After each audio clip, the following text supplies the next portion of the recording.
Well, apparently, if you watch TikTok, you might have been familiar with a lot of these dances and stuff. And who knew that there was a guy running a cult, and he would have people dance and he'd make money allegedly. And a sex trafficking warrant was served at an LA home owned by this alleged TikTok cult pastor. Apparently, we're going to be covering this topic in the upcoming months.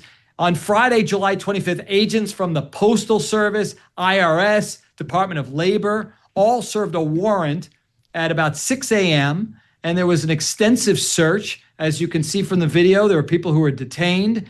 They're looking into allegations of sex trafficking, money laundering, tax evasion, COVID-19 pandemic related fraud. This was a big, big scenario. And my first question to you, Jonna, any chance that the feds just go away and we don't see any indictments at all? What do you think? No.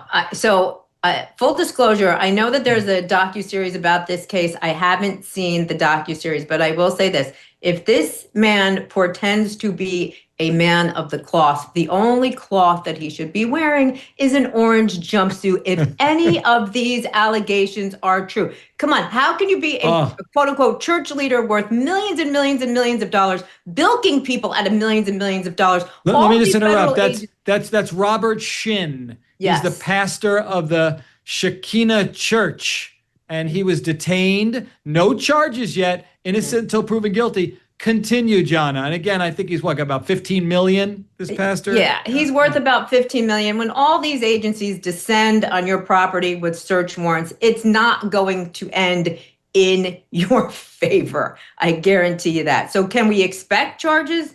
You betcha.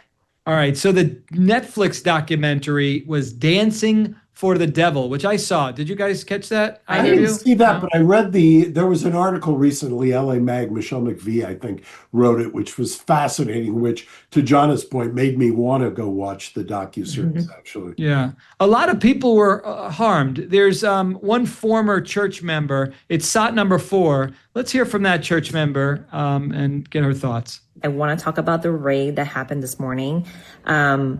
Robert and his cult, the 7M TikTok cult or whatever cult that he goes by today, they're officially under investigation, federal investigation. But this is great news.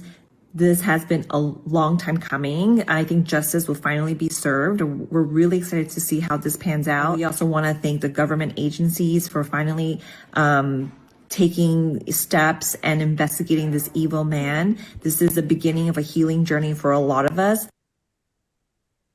Yeah, he started this church in 1994, primarily served as a house of worship, primarily for Koreans.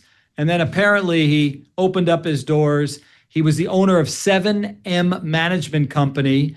And that's where, he was managing these TikTok dancers. They were working crazy hours for him, allegedly. Again, I watched the documentary. If that's accurate, this guy wasn't a nice fella. My question to you, Mark, is we're seeing more and more Netflix influencing the prosecution, or in the case of your Menendez brothers, helping out some defendants. What are your thoughts on the role that Netflix and other of these documentaries play in the criminal justice arena? So it's a fascinating question, because if you remember years ago, Making a Murderer was one of the first.